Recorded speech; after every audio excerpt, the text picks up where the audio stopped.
Muy buenas, soy Pedro Antonio Rodríguez y os doy la bienvenida a un nuevo vídeo al canal. Un nuevo vídeo que forma parte de esa serie de vídeos de preguntas y respuestas. Esos vídeos donde vuestras dudas, vuestras inquietudes, al fin y al cabo vuestras preguntas, son las protagonistas. En esta ocasión respondemos a un comentario de Juanjo que dice: saludos Pedro, ¿qué te parece cómo plantear un ensayo con el repertorista de cara a pruebas, por ejemplo?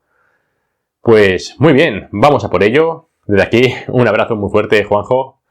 Juanjo es un grandísimo pianista y me hizo esta propuesta en los comentarios, y la verdad es que es muy interesante de cómo plantear en general un ensayo con el pianista acompañante, con el repertorista, y la respuesta la voy a dar o la voy a, a dirigir dependiendo de dos enfoques. Por un lado, en un contexto, didáctico, y después, en un contexto más de pruebas o enfocado a un mundo profesional. Bien, en el primero de los contextos, que tienes la asignatura de repertorio con piano, tienes un espacio de tiempo de media hora, una hora a la semana para trabajar el repertorio que estés montando en clase con acompañamiento. El enfoque o la manera en la que yo personalmente, si fuese el alumno, lo enfocaría, sería, por ejemplo, a habituarme a escuchar al piano. Es decir, muchas veces lo que más nos llama la atención o lo que la novedad es escuchar que algo está sucediendo mientras yo estoy tocando. Y tenemos que, controlar tanto nuestro papel, lo que yo estoy haciendo con la viola, pero a la vez tengo que estar pendiente de qué está haciendo mi compañero o el profesor con su música, porque no es tocar, hacer música de cámara, tocar dúo, tocar con piano.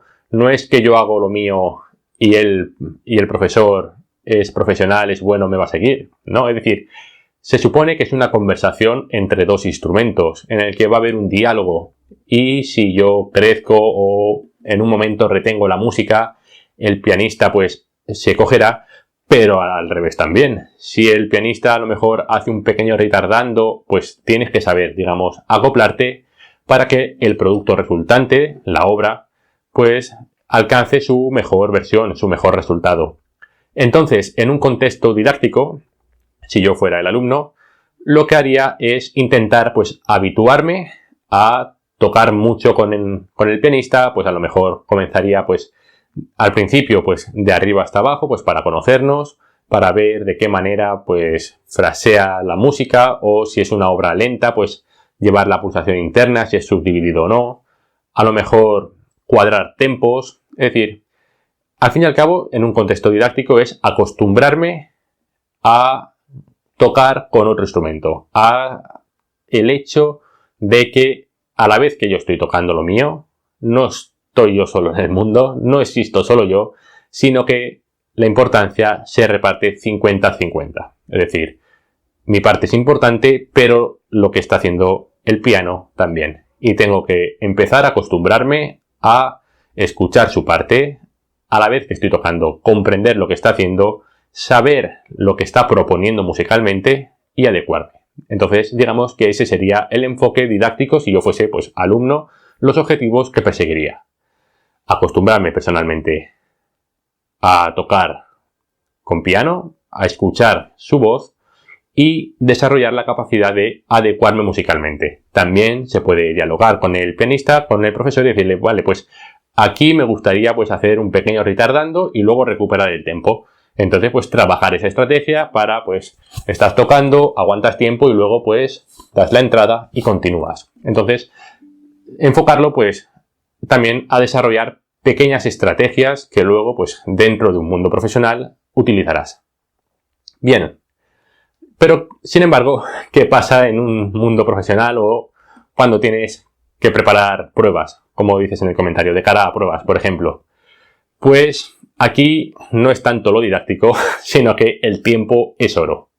Entonces, muchas veces, cuando tienes pruebas, tú partes de la base de que esto, es mi experiencia, pero también la experiencia de muchos compañeros con los que se habla de cómo ellos se organizan. y todos llegamos al final a la misma conclusión, y es que el tiempo es oro. En un mundo profesional, pues tú ya tienes tu parte bien aprendida, el pianista tiene su parte bien aprendida, y digamos que el enfoque que yo haría, pues si alguien está preparando pruebas o tiene en mente hacer pruebas o bolos, conciertos y hay poco tiempo para ensayar, que es lo normal, nunca hay suficiente tiempo de ensayo, el enfoque que yo le daría sería trabajar dos aspectos y una advertencia o un consejo. El primer consejo es no pararse o no entretenerse con las cosas técnicas de cada uno. Es decir, si yo tengo una dificultad técnica en un pasaje, es una cosa mía, es una cosa que resolveré en mi sesión de estudio y que no se tiene que, digamos, perjudicar el ensayo por una cuestión técnica personal. ¿De acuerdo? El ensayo, ¿qué es la novedad? ¿Qué es lo característico del ensayo con pianista? El pianista. Es decir, tengo que aprovechar al máximo aquellos aspectos, aquellas características imprescindibles que me aporta el pianista. Entonces, ¿cuáles son las que yo recomiendo tratar? Lo primero, coordinar tempos. Es decir, si tiene varios movimientos o si se toca un único movimiento pero tiene diferentes secciones, establecer unos tempos de orientación. Es decir, vale, pues el primer movimiento, la referencia es negra 110 o negra 120. Después va a ser corchea 80 y después, pues, negra 140. Tener, digamos, muy bien cuáles son los tempos para que cada uno en casa o cuando yo lo estudie, pues tener ese margen de orientación. Entonces, si por ejemplo yo en un primer movimiento de concierto clásico he establecido el tempo de negra 110, por poner un ejemplo, si piensas en Hofmeister, puedes decir, vale, el tiempo al que lo voy a tocar con el pianista es negra 110. Ahora bien, yo en casa voy a ir, pues a lo mejor desde 80, 81, 82, 83, 84, 90, 100, 100, ir subiendo paulatinamente mi tiempo de estudio hasta llegar a 110. No, hasta llegar por lo menos a 120 o 130. ¿Por qué? Porque si tengo control de la obra en toda esa escalera de puntos de metrónomo, incluso superior a 120, a 110 que había acordado con mi pianista, luego cuando ensaye con el piano, estaré en una zona de confort. Si mi tope es 110, que es lo que he acordado con el pianista, iré muy apurado porque ese es el máximo de velocidad. Entonces, si tú vences el máximo y te acostumbras a tocarlo, a estudiarlo muy bien a 120, después, pues, cuando lo toques en las pruebas con el pianista, disfrutarás y, digamos, te sentirás más cómodo y desahogado. Entonces, una de los primeros aspectos, como he comentado, de los dos aspectos que he comentado, el primero de ello es dejar las cosas técnicas individuales, las dificultades, para tu sesión de estudio, es decir, no parar el ensayo para espera que este pasaje no me sale, que revisa la digitación, o sea, no te sale, ya te lo estudiarás en casa. Vamos a trabajar lo realmente importante del ensayo. Segundo, establecer tiempos, ¿de acuerdo? Tiempos, digamos, genéricos.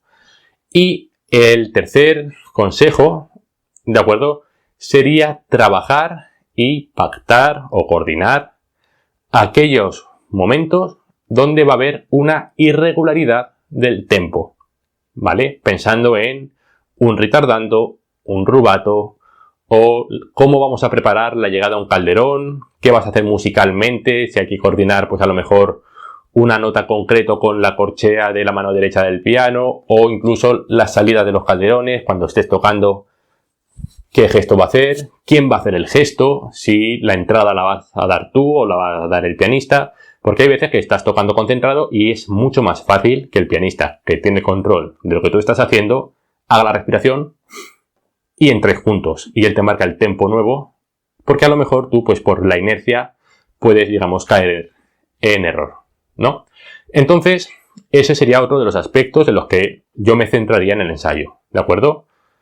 Primero, establecer tempos generales y segundo, pues, tempos, digamos, excepcionales de, pues, un rubato, un ritardando, las salidas, ¿de acuerdo?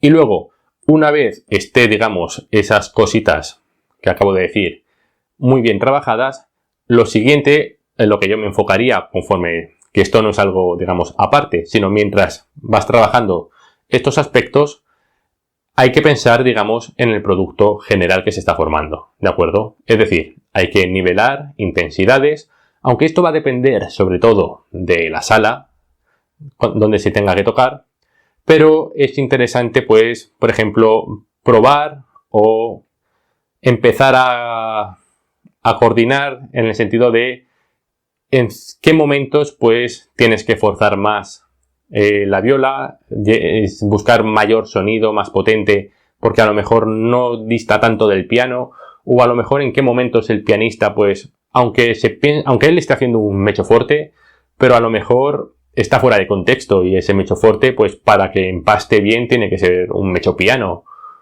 ¿de acuerdo? Entonces, es decir, que hay que también establecer los planos sonoros, ser coherentes, porque lo que importa no es que uno toque muy bien o que el otro toque muy bien, sino lo que más prima, y sobre todo de cara a pruebas, es el producto resultante. Si llevas muy buen pianista, pero tu parte no lo haces bien, mal. Si tu parte la haces excepcional, tocas como Los Ángeles, pero la persona que te acompaña no pega ni una, mal también. Entonces, ¿qué prima más?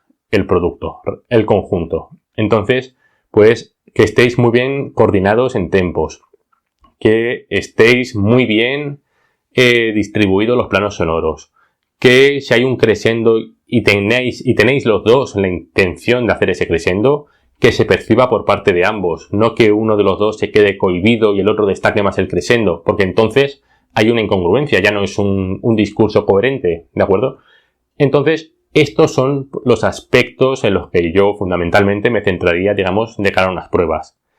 Como estáis viendo, realmente son aspectos a lo mejor un tanto concretos, porque a lo mejor una parte de melodía acompañada, pues no tiene mucho que trabajar a nivel musical con el pianista. Es tan sencillo como que tú hagas lo tuyo bien, como violista, y que el pianista te acompañe y vaya cantando internamente tu voz para, digamos, prever el fraseo que vas a hacer y demás, ¿no? Pero los otros aspectos en los que, pues a lo mejor él tiene una parte cantable, tú también, y tenéis que poneros de acuerdo en el fraseo, en el tempo, ahí es donde realmente, pues, es interesante ir directamente al grano a trabajar esos aspectos. Porque a lo mejor de cara a pruebas, la realidad es que muchas veces ensayas un par de días antes, o incluso hay veces que no te dejan tocar el mismo día del ensayo, o te dan 10 minutos para calentar, que eso realmente afinas y en cuanto pruebas un pasaje ya tienes que pasar a tocar.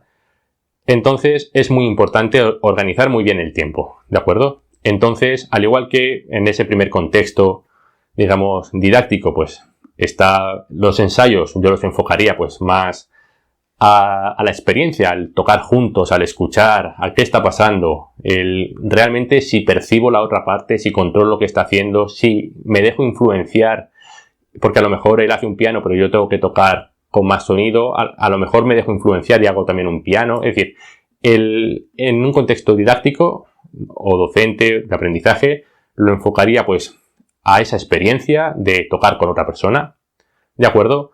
Pero en un contexto profesional, en un contexto de pruebas, el enfoque es la gestión del tiempo. El sacar provecho, o sea, dejar resuelta cuanta mayor cantidad de aspectos musicales en el menor tiempo de ensayo. Porque al final el tiempo es oro. Muchas veces, a lo mejor, si no tienes la suerte de que te acompañe pues un amigo o alguien de confianza que realmente pues se implica por ti y realmente pues te apoya en que consigas a lo mejor esa plaza o tal, muchas veces es como las sesiones de grabación. Va por número de ensayos, pagas y claro, no es lo mismo pagar 5 ensayos que pagar 3. Es decir, que son muchos aspectos a tener en cuenta y la eficiencia del tiempo.